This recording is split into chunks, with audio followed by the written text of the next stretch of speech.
사람들은 굉장히 자기들이 다 똑똑한 줄 압니다. 그래서 한국의 일반 사람들도 직장이나 사업장에서 정치 이야기하고 세상 인식하는 걸 보면 전부 다 정치 평론가 수준에 이르는 것 같고 세상의 진실을 다 꿰뚫는 것 같습니다. 그런데 지금 오늘 아침에 한 언론에 보면 좀 황당한 내용이 있죠. 자, 38%의 국민이 대장동은 윤석열 게이트라고 말했다. 이런 말이 있어요. 자, 윤석열이 대장동에서 완전히 결백하다. 정말 수사할 때 대장동 관련 일행이 잡혀왔을 때 그들을 갖다가 법대로 완벽하게 처리했다. 이렇게 볼 수 없다라고 생각하는 사람도 있는 것 같아요. 근데 그거하고는 별개로 대장동이라는 것은 궁극적으로 핵심은 이재명이 성남시장 때 대장동 상인방 이 부동산 개발 브로커들을 동원해서 그야말로 천문학적 수익을 창출했고 그것을 나눠 가졌을 것이다 라는 것이 지금 핵심이고 그 일각에서 나눠 가진 부분이나 그 지분 중에 일부로 추정할 수 있는 것들이 지금 나왔어요. 자, 그래도 믿는 사람들은 이재명은 대장동에서 잘못한 적이 없다. 이재명을 믿는 사람은 그렇게 하고 있어요. 거의 종교 사이비 교주 수준의 맹신입니다. 그래서 그들은 대장동은 윤석열 게이트다라고 인식을 하고 있는 거예요. 자, 50억 클럽을 깔끔하게 처리하지 못하고 그들과의 인연에 연연하고 있어서 수사가 문재인 때나 윤석열 때나 크게 진전되지 못하고 있는 측면에서는요. 윤이 비난받아 마땅하다 봅니다. 윤 책임이죠. 정권 잡았으면 책임져야죠. 왜 깔끔하게 50억 클럽을 정리하지 못합니까? 그러니까 대장동에서 뭔가 관계가 있는 것 아니냐라는 오해들을 계속 유발시키고 있는 거 아니에요? 자, 그렇지만은 어디까지나 대장동의 핵심은 이재명이가 해먹은 건이고 그리고 그 옆에 끈을 대어서 성남시의회 이재명 측근들 또 더 나아가서 50억 클럽 멤버들이 대장동 사업을 도와주면서 뜯어먹었다. 이게 대장동의 핵심 문제예요. 자, 그런데 여기서 이제 정치적인 견해를 가지고 윤석열 게이트라고 하는 38%의 사람들. 근데 그들이 윤석열이 대장동의 어떤 행태로든 조금은 연루되어 있을 거라는 그들의 희망사항에 대해서 그럴 수 있다라는 걸 100번 양보하고 보더라도 대장동은 이재명 게이트이자 거기에 윤석열 대통령은 완벽한가라는 의문을 가지는 정도가 야당 지지자의 합리적인 수준이라는 거예요. 그렇지 않습니까? 이재명이가 시장할 때 벌어졌고 모든 인허가를 이재명이가 해줬고 대장동 일당이 천문학적 수익을 얻도록 수익 몰아주는 사업 형태를 만들어줬어요. 건설사가 성남에 뜰 지분 구조에서 핵심적인 자산 관리를 담당하는 역할로 들어왔더라면 저런 천문학적 수익이 이재명이 밀어준 저 3인방 저애들이 가진 게 뭐 있었습니까? 돈이 있었어요? 뭐가 있었어요? 그야말로 거기에 대한 연고와 또 거기에 대한 노하우인데 사업권만 밀어주면 그 노하우는 하루만 하면 다 배우는 거예요. 그래서 김만배, 남욱, 정영학, 조우영 등이 대장동에서 8,500억의 수익을 갖다가 취하고 그 중에서 수백억, 수천억씩 나눠 가지게 된 배경에는 이재명의 서포트가 있었다. 그럼 이재명은 뭘 대가로 그렇게 밀어줬냐? 저렇게 영악한 사람이. 그것은 지금 조사 중인 것이다.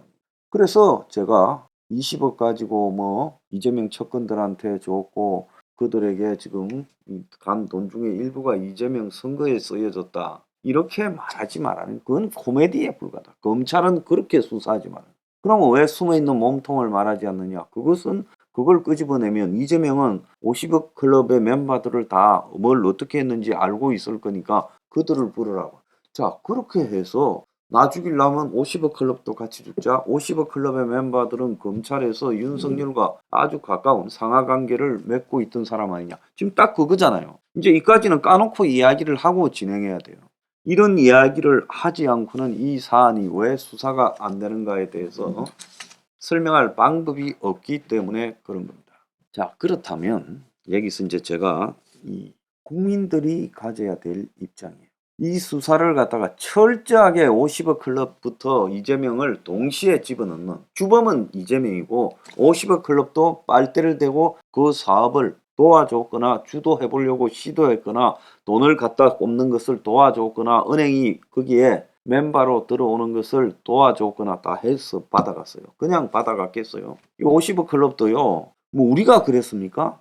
정령하게 녹취록에 김만배가 다 받아 적으라고 하면서 한 명 한 명씩 불러주는 내용에서 나오지 않았습니까? 그러면 범인들끼리 아무런 사건 터지기 전에 이런 소설을 썼단 말이에요. 김만배가 50억 클럽한테 주지도 않고 준 것처럼 그렇게 하고는 그 돈을 지가 떼먹으려고 그렇게 말했단 말입니까? 천만의 이야기예요. 그래서 50억 클럽은 실제적으로 대장동 사업에 여기저기 개입되어진 실제 정황이 있고 단지 그 대가로서 돈이 주어졌을 거라고 추정할 수 있는 근거들이 나와 있어요. 그러면 50억 클럽에 대한 수사를 안 하고 있다라는 부분은 윤석열 정권에 지금 빠져나갈 수 없는 약점이에요. 그런데 50억 클럽을 수사를 안 하기 위해서 이재명의 몸통 뇌물도 수사하지 않고 있다는 것은 이 대장동 사건을 갖다가 줄여서 척건들의 삥 뜯은 사건으로 끝내려고 하는 건데 그 본질은 문재인 때나 지금 윤석열 검찰이나 크게 달라지지 않았다는 국민들한테 떠들썩하게 바람잡지 말라는 거예요. 재판 가가지고 과연 이재명이 428억을 갖다가 받았다. 이렇게 판사가 지금 돌아가는 꼴로 보면 인정할 수 있겠어요? 저는 불가능하다 봅니다. 현 상태로는요. 남욱의 진술만으로는 불가능하다. 그래서 공식 그렇게 수사한 것도 아니고 그리고 김만배를 사사치 털어서 돈을 갖다가 김만배가 주물었을 6,500억을 맞추는 것도 아니고 그냥 남욱 진술이 그렇다고 보도하면서 마치 그 수사가 진행된 것처럼 대중들을 만족시켜 놓고는 재판의 여건 그 공소 기록은 딴 거고 그래서 결국은 이 대장동은 축소해서 끝내려고 한다라는 의혹을 가지고 있다는 겁니다. 왜 수많은 의혹 중에서 이 대장동 의혹에 대해서 유독 이 황장수가 붕괴하는가 여러분들에게 말씀을 드리겠습니다. 우리가 혁명 21을 만들면서 제일 첫째 과제를 국가적 원가 주택 700만 원에 국가가 원가로 아파트를 공급하라. 찾으면 국가가 소유한 수많은 땅이 있다. 윤석열 정권도 지금 수십조의 땅을 대중들에게 불화하려고 하지 않습니까? 그거 하지 말고 그 땅에 아파트 짓자라는 겁니다. 그래서 땅값은 거의 공짜로 하고 건축비 가지고 지어서 700만이면 충분하니까 아파트 공급해서 주자. 그래서 다양한 곳에 다양한 방식으로 아파트를 지어서 주자. 자, 이 이야기가 제가 말하는 핵심이에요. 자, 그런데 그런 게 안 되는 게 그런 의지조차도 지난 대선에서 윤석열이 270만 원 공급한다고 그 중에 일부 50만 원을 뭐 역세권과 원가 아파트 주택이라고 말했을 뿐이지. 그렇다고 그것이 제가 말하는 평당 700도 아닙니다. 실제 시세보다는 싸겠지만은 맛배기용으로 좀 짓겠다라는 것이지 그것이 평당 700도 아닌 평당 700에 두세 배는 돼요. 그게 무슨 놈의 원가 주택입니까? 그래서 제가 하고 싶은 이야기는 왜 이런 거를 이재명이도 안 하고 기본 주택을 말하는 이재명이도 안 하고 윤석열도 쇼만 할까? 그 핵심은요. 그렇게 아파트를 공급하게 되면 아파트 공급으로 떼돈을 버는 재벌 건설사 그리고 또 거기에서 뜯어먹을 정치인, 지방자치단체 및 그 의원들 그리고 숱한 법조인들 이런 것들이 먹잇감이 없어지고 상청, 투기 대상이 없어지기 때문에 기득권들에 그래서 안 하는 겁니다.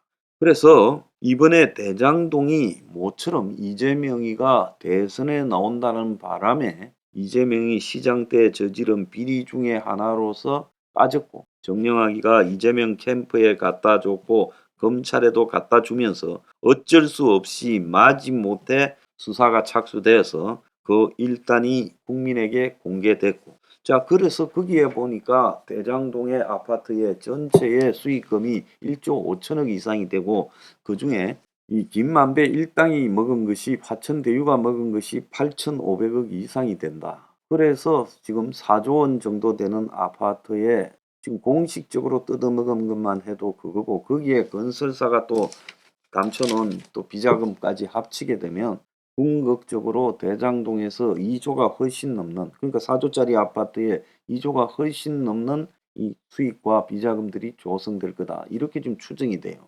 자, 그렇다면 여기서 이제 제가 하는 말은 결론에 이어지는 겁니다. 그래서 대한민국의 곳곳 모든 곳에서 벌어지는 아파트가 대장동과 다 유사하다. 근데 이런 것들은 좀처럼 까지지가 않지요. 지금 아파트의 실제 건축 비용이 얼마인가도 극비사항입니다. 근데 왜 이게 까지게 되었을까? 이재명이가 대선 나가는 바람에 까지게 되었다는 거예요. 그 안에 있던 알력들이 이재명 대선 출마를 기하로 지금 세상에 알려지게 되고, 자, 그렇게 되면서 지금 이 사건이 터졌다는 거예요. 자, 그래서 이 대장동 사건에 보여주는 우리가 이 의미는, 여러분이 평생을 일해가지고 집 하나 사겠다고 PIR 18배, 서울에서 집을 살려면 당신 평균 소득으로 18년을 일해야 된다. 한 푼도 안 쓰고. 절반 모은다면, 대부분 절반도 못 모으죠. 36년이다. 3분의 1만 저축하게 된다면 54년이다. 이것은 집 하나로 인생이 전부, 다른 행복은 없어요. 돈 벌어서 기초적인 생활만 하고 나머지는 집 36년 걸려서 내 집을 갖는다. 20대 후반이 저축을 시작해서 절반을 저축해요. 절반. 500만 원 벌면 250만 원씩 저축해요. 500만 원 벌어서 250만 원씩 저축할 수 있는 사람 대한민국에 몇 명 되겠습니까? 그렇게 저축해서 36년이 걸려야 아파트를 가질 수 있다. 그럼 20대 후반에 해가지고 36년이면 65세에 집을 갖게 된다. 내가 은퇴할 때 비로소 내 집이 된다. 그럼 평생 고생하고 은퇴할 때 집 가지고 그러고 한 10년 뒤에 죽습니까? 이거는요, 인간이 할 짓이 아니라, 누가 이렇게 우리 삶을 고통스럽게 만들었나요? 집 때문에 이 세상에 왔습니까?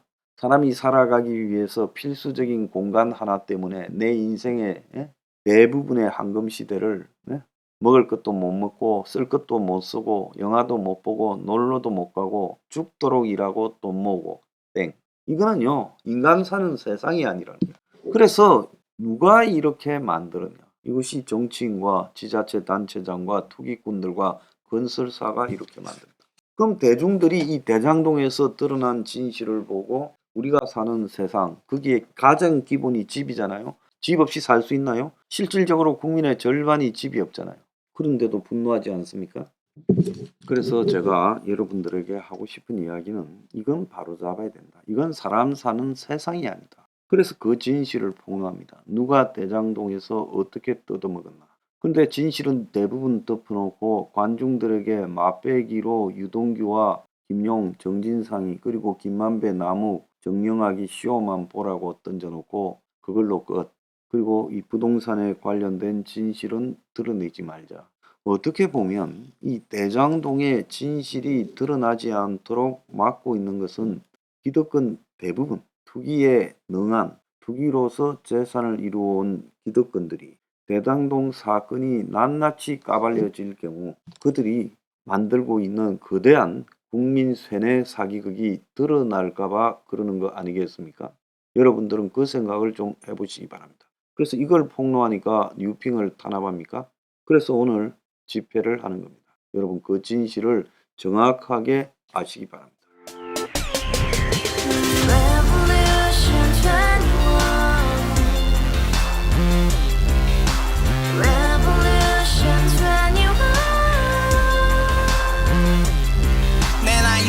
월세 30 코인빚만 300 서울에 온지 벌써 10년 아둥바둥 버텼지만 여전히 난 반지 하에 제왕 곰팡이 연문제약 내비랑 깡통망통 완전히 폭망 90원 창문만큼 작아진 내 꿈 연애 결혼 내 집 모든 게 헛꿈 1년 전 떠난 여친 울며 말했지 같이 써봤자 평생 가본 게 꼭꼭꼭하지 가봐 후스 700 나도 소유주 가봐 후스 700 나의 소유주 택시기사 우라부지 마트캐셔 울어문니 우리 집안 다 털어봤자 후줄 그래 개선민 내 미래 거기서 팍 끝난 거지 팍더 이상 노력 따윈 괴물이 스펙 찾아서 말리 비오는 날 알바 잘려 맨날 학원 날 개쳐 발려 밤비 내리는 양화대교 홀로 걷고 있을 때 현수막에 아로 새겨진 평당 700짜리 아파트 다같이 소리 질러 혁명 21 가봐 후스 700 나도 소유주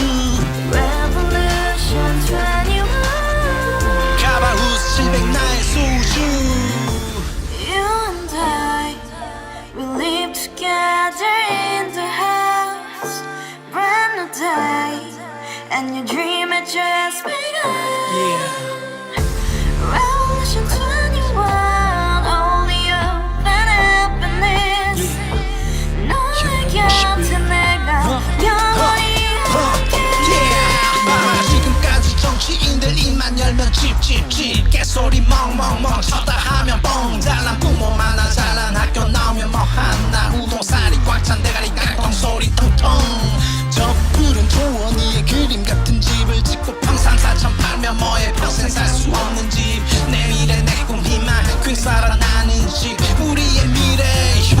10일